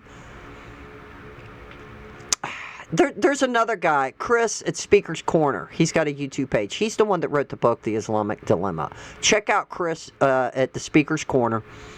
I really like him. He was just at a conference. I guess they were in London. I don't know where they were, but he did a presentation on the Islamic Dilemma. I should probably cover that in a video, do a cover that, because it was so good. And he's so good at explaining this stuff that you just have to arm yourself. You need to understand these things. You need to understand what Islam, and we've been lied to for years. Now I remember people used to say, that we're all worshiping the same God. It's a religion of peace. This is all a lie. It has been a lie. It's been a lie. We've been told that we need diversity in America. It is a lie that men and women can change their sex to something else. It's a lie. They can't. Whatever you're born with, those chromosomes and your bones, that's what you are. Like 100 years from now, they say, oh, look at these bones. They're not going to go, oh, well, those are the bones of a transgender person. No. It's either a male or female. That's it. You can't change nothing. You can't. We've been lied to. We've been manipulated. You got to arm yourself with the truth. Do your study and do your due diligence. Use your own critical thinking. If you don't believe me, go even research it more. But I can tell you what, Rupert Lowe and all of these women and all of these people, they didn't make this stuff up. They didn't make this stuff up. And this religion, this is what they do. This is what they believe. They want to subjugate the whole planet. Just like during the Crusades, they were on their way. They were on their way to spread Islam. Thank God for the Crusades that stopped them. Now, they enter our country, instead of on horseback and swords, they use speech. Somehow, powers that be said, yeah, let's adopt that. Let's let these third world low invaders come in and take over and do what they want, and we'll just tell everybody, well, if you say something, you're a racist. It's been great tactically to brainwash people. But don't fall for it. Don't fall for it. It is not a religion of peace. We do not worship the same God. Jesus Christ is my Lord and Savior. No way. Jesus said, don't harm children. What does the Quran tell them? What the satanic Lucifer Allah tells them? You could subjugate them. They're non-believers. They can be punished. Is that a God you want to follow? Or you want to follow Jesus Christ who loves everyone? Did you know that in Islam, Allah will only love you if you love Him first? Yeah, it's insane. I learned that like last week or a week or two ago. Like just little bits here and there at a time, and it starts adding up. I was like, what? This is crazy. What? God, our God, Jesus Christ, the Father, the Trinity, they love us unconditionally. He loves us. Now, we have free will to come to Him, to believe in Jesus, that He was born and rose and died, save us from our sins. And we believe in Him, we'll have everlasting life. He is the truth, the light, and the way. We believe these things. And we have a teaching of kindness. But here you have Muslims who can subjugate, rape, torture, murder non-believers. White girls with blonde hair are witches. This is insane. And don't fall for, oh, this is just a little pocket of people. This is just Pakistan. No. In fact, you need to check out Inspiring Philosopher. He has stats. Each of them specialize in certain things, like Avery, God Logic, David Wood, and Inspiring Philosopher. They each, you get something from each of them, right? And I found that, like, Inspiring Philosopher, his name is Mike Jones, by the way. He comes across with history, with stats, data. I mean, just really in-depth and thorough. I mean, because he's been studying this stuff. And it's insane. It's like everywhere Islam goes, it's destruction. It's misery. And they're all third world, mostly all third world countries. Because they don't want technology. Check out a debate with Andrew Wilson and Daniel Hakachu.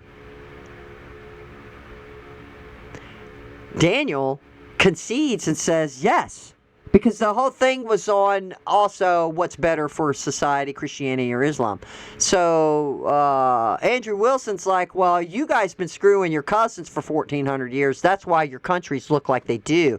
Christianity put a stop to it. Yeah, they did it, and then they said, no, we need to stop this, and then we stopped it, and now we have America. You had Great Britain. You have these first world societies because they stopped doing that, and they were Christian societies based on Christian values. And then Daniel Hakachu during the debate, in fact, I covered the debate, by the way. You can find it in my on my channel. I did review that debate. It was insane. He conceded. He said, well, yeah, it's okay if we marry our cousins. We don't need intelligent people, because his reasoning is that the smarter you are, the more secular you're going to be, and you're going to become an atheist. If you have a lower IQ, obviously you're going to believe all this stupid crap that the Quran says, obviously. It's insane. When you start watching these debates and reading, and you're like, my God, this is insane. It's insanity. And I think I'm perplexed, and I don't even know what the word I should use is. That how can so many millions upon millions follow Islam? And then again, you have these people who were born into these countries, but then once they become westernized, though, once they come over here, a lot of them can start, because they've got access to the internet, and guess what? More and more people are finding out what's actually in the Quran, because they've been listening to their imams, they've been listening to the Dawah guys. So now you have people actually reading this stuff and showing you exactly what this stuff is. And now we have proof that this is what they do. with these gang rape groups, grooming gangs in the UK. They're all Muslims, and they think it's okay. We just read Dr. Hill's story. They kept repeating stuff to her. Religion. They use their religion while they're creating atrocities. And what did she feel like? She didn't feel like it was God talking to her when they were telling her this. She felt like it was the devil. It was evil.